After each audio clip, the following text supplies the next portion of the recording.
पसीने वाली बहू। हाय रब्बा, अरे नास पीटी, पसीने बहा बहा के पूरे घर में पसीने की बाढ़ को बुलावा दिया है तूने। अरे तो मैं क्या करूं माँ जी, आप ही बताओ। अरे भगवान से गुहार लगाओ के उठा ले मुझे। ये कहानी है अक्षरा की, जिसे शादी के पहले से बहुत पसीना आता है, फिर चाहे वो गर्मी हो या बरसात हो या फिर ठंड हो, शादी तो जैसे तैसे हो जाती है।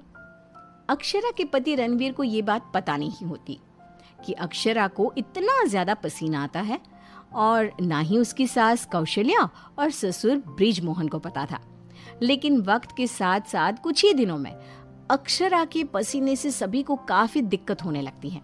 तो चलिए होते हैं रूबरू इस पसीने वाली बहू से। बहू, अरे ओ अक्षरा बहू, कहाँ मर गई? क्या हुआ माँ जी, बोलिए। अक्षरा पसीने से लदी हुई थी और उससे बहुत ज्यादा गंदी बदबू आ रही थी, जिससे सभी अपने नाक पर हाथ रख लेते हैं। हाय रब्बा, इतनी गंदी बदबू तो गटर की भी नहीं आती। सीरियसली यार अक्षरा, तुम्हारे पसीने की बदबू दूर दूर तक आ रही है। तो मैं किसी बर्फीले इग्लू में बैठकर खाना नहीं बना रही हूँ। इतनी गर्मी है, 2 मिनट गैस के सामने खड़े रहो तो पूरा पसीने से नहा लेते हो आप। इतनी भयंकर गर्मी है, अगर इतनी प्रॉब्लम है तो लगा लो ना रसोई में भी एसी। हाँ हाँ लगा लेते हैं। वैसे भी तेरे मायके वालों ने हमें ट्रक भर के नोटों की गड्डी जो दी है, हैं? क्या बात करती है। मैं भी चूल्हा चौका कर चुकी हूँ, लेकिन इतना पसीना मुझे तो कभी नहीं आया। ऐसे ही एक दिन कौशल्या देखती है कि खाना बनाते समय अक्षरा के माथे का पसीना टपक कर कढ़ाई में गिर रहा है।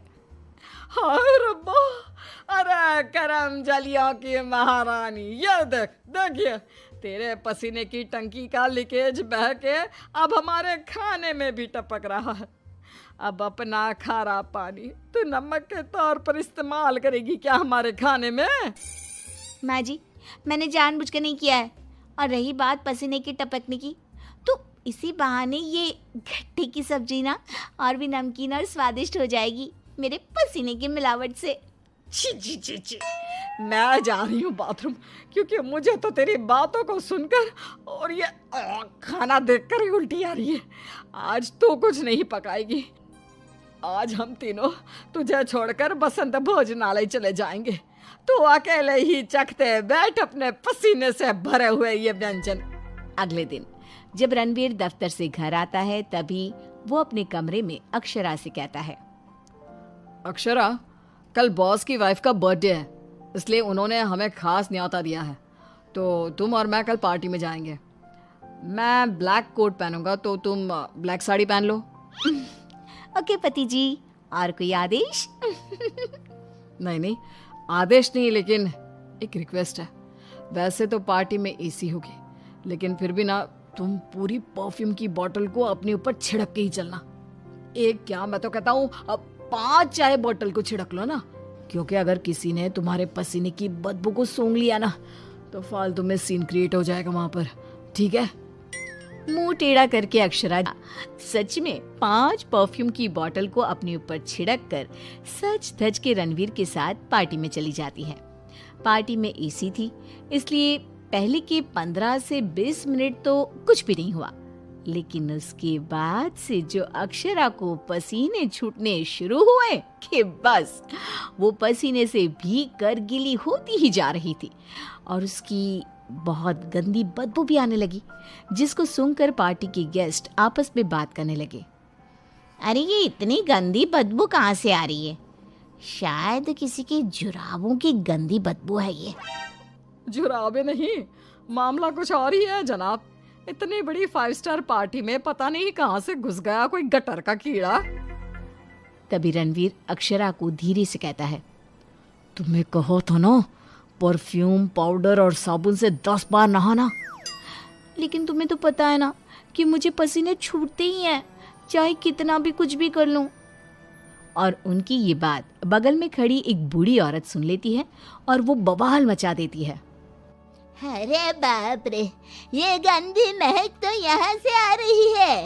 रणवीर की बीवी से देखो तो पूरे कपड़े भीग गए इसके पसीने से। सभी रणवीर और अक्षरा पर बहुत हंसते हैं। रणवीर घर जाने के बाद अक्षरा को खूब डांटता है। मिला देना पानी में मेरी पूरी मेहनत से कमाई हुई इज्जत। अरे अक्षरा बहू, किस मिट्टी की बनी हो तुम, जो पसीने का झरना बहता ही रहता है तुम्हारे बदन से 12 महीने और 2400 घंटे नॉन स्टॉप। अरे अभी तो इस कलमुहे के कलेजे को ठंडक पड़ी होगी। लोगों के कुंडली में मार्केश दोष होता है, लेकिन हमारी बहू की कुंडली में पसीना दोष है। अक्षरा को अपने ससुराल वालों की बातें सुनकर बहुत बुरा लगता है, लेकिन फिर भी वो कुछ नहीं कहती और अपने पसीने बहने को अपनी गलती मानकर चुप रह जाती है। दिन बीतते जाते हैं, गर्मी का प्रकोप बढ़ते जाता है और अक्षरा के लिए गर्मी और भी बड़ी मुसीबत बन जाती है।